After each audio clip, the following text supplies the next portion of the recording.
Hello and welcome, this is Joel Locus. I directed Indiana Jones and the Fate of Atlantis concept trailer. You're probably wondering what exactly an encomium is.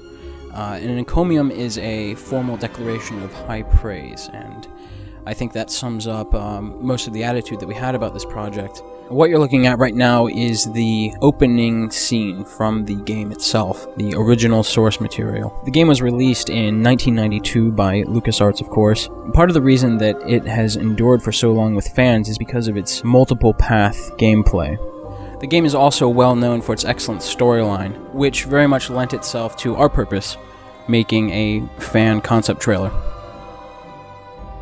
A good example for how direct our inspiration from the game is our poster, created by Matthew Clements, which is a direct transposition of the original box art with our own footage.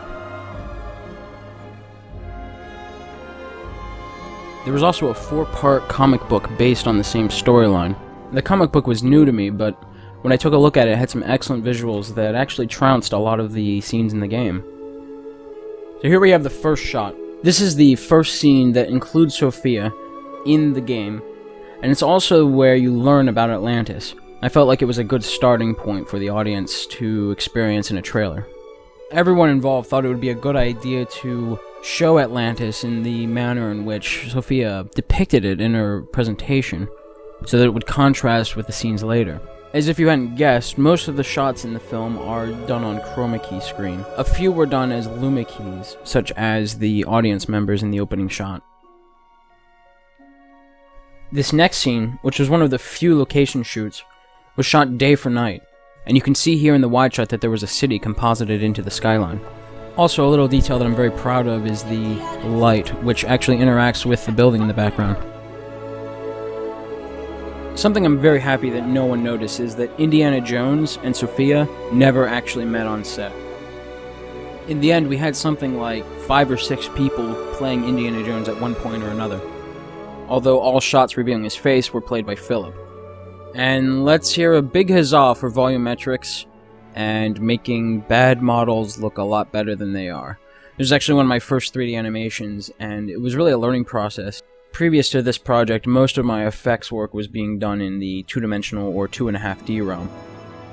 And although this is a terrible shot of me, it is an excellent example of the philosophy behind the composites that were done in this project. By having multiple plates, it's very easy to adjust the depth of field to make it look very realistic, and much more like it was shot with a camera rather than put together by some geek in a room. Which would be me, but moving on. This was actually a happy accident, so to speak. We went out to a park and we shot a bunch of pickups, basically just to get a little bit of actual footage that was shot on location in there. And we shot just random stuff, really. And I saw this clearing in the trees, and I had James walk down, and I wasn't sure that I was going to use it, but we got it into post, and it turned out really good. I think I'll point out that there's nothing in the game like this at all. This is probably the shot that I took the most creative license on. A number of these models are actually free models from turbosquid.com, and I recommend that to anybody looking for resources. And this was on the same day that we had the Mayan Temple accidental great shot. And this was a blast. Thought I would put this in here for everyone to enjoy.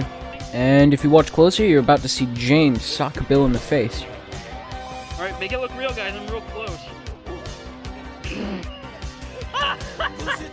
Which probably would only happen in fantasy, because Bill's been studying martial arts for something like a decade. Rolling. This was a shot that never made the final product. I was hoping to have a little more action in the middle, where, you know, more fighting, and it would kind of break, and you would have this just really quickly, you know, classic Indiana Jones versus a group of people, and then there's a big grunt, and Arabs don't run his yeah, they do. And there's James acting a lot like a producer. But we stuck Bill. We put Bill in front of this, in front of the screen, and we told him to do some stuff, and you know, it's probably usable, but it turns out that we just didn't have room for it in the edit. But regardless, his levity on set is usually an asset. Alright. This direction. There. Alright. Go for it. This next shot is probably my favorite in the whole project. James wanted to do a whip swinging shot.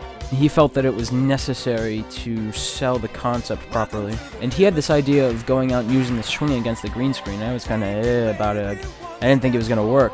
Well, we went out and we shot him swinging, and it looked okay, and I wasn't sure. But I wanted to do a hanging, and I felt like that would be a lot easier. And we wound up using both. And it was really uncharted territory for me. But I had a blast coming up with the technique. And the shot wound up being a really fun compilation of turbulent displacement and particle effects, stock photography, basic motion graphics. I think it's a real gem in the project as being one of the most difficult shots to take from concept to completion. And James certainly gets the credit for being ambitious in that regard. This is also one of the most complicated shots, mostly because of the number of plates involved, and James is actually in this shot about 7 times. And here we have Miss Tanya Rosa Binhoff, acting all on her lonesome, as she had to do for much of the production. And what Algiers scene would be complete without James wearing a diaper, so that we can post it on the internet. Actually, with this many plates, it became necessary to count, so that each member of the crowd would react to the explosion at the same moment. 8, 9, 10, 11... I have to say that while I'm relatively pleased with the way that this shot turned out, it's probably the one that I would most like to redo. Basically on account for its rather bland composition, and I think that we could do some 3D elements in the town now that would probably really spice it up. That said, the transition between this shot and the following shot, the Batcave, is a very good example of something that we were trying to do with the trailer, which was to cut it like a traditional trailer, the way that the Indiana Jones trailers were cut back in the 80s. Instead of having constant high action, you would see little blips of interesting content, combined with mysterious storyline elements. Many of the shots weren't particularly transitioned. You felt like you were looking at little scenes, though not really understanding them fully. But what you're looking at right now is actually the shot breakdown as it appears on my personal showreel. This was one of the last shots that I completed for this project, and I was very proud of myself for making a custom particle system, and the 2.5D elements look very nice here, so found a place on my personal demo reel.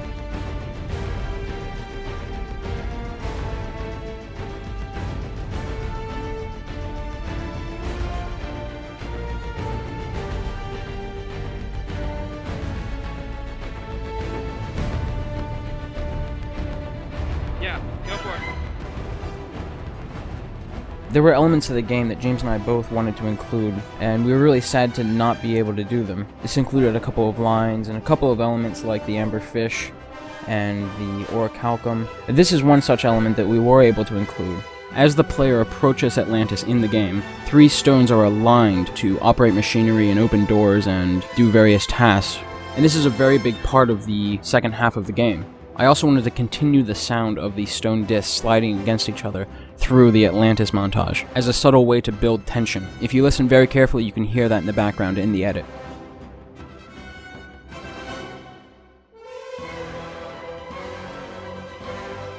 Tension eventually climaxes with a subtle reveal of the God Machine. The background played is a matte painting from Matthew Clement, with a number of overlays including stock elements, particle effects, and live-action plates.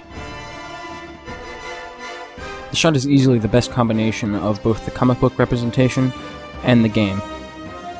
The levitation was our own element, which was basically just James attempting to stand on one foot in riding boots, which he had a hard time doing. But there are enough other elements in the shot that it's not noticeable.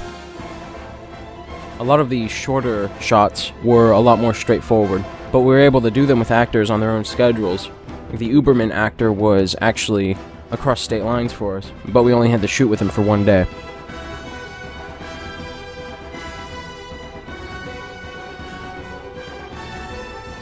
James and I were both very big on doing the lava machine from the game, but when we saw the comic book rendition, we really saw that as a must-do.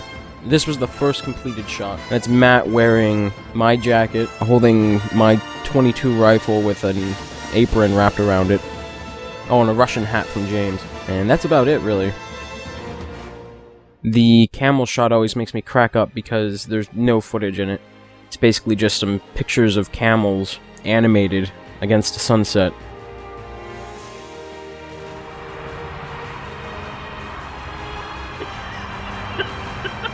So again, this was basically James' Alright. idea.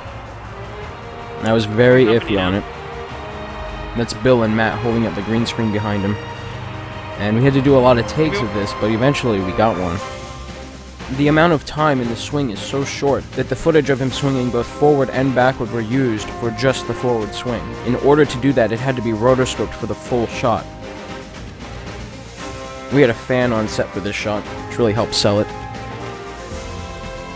And big fans of the game will know that there is an ending inferred by the last shot in the trailer, which is 100% purposeful. I was really attempting to do this shot more procedurally with fewer photographic elements, the result of which a lot of people compare to Sky Captain, which I have mixed feelings about because I rather hate that movie. Well, if you've made it this far, I'll give you a little reward. A lot of people have suggested that we do a longer form project, which we have no intention of doing with Indiana Jones. But we are planning on doing something with another Scum game, and I won't reveal which one, but watch our website for updates on future such projects. And thanks for watching.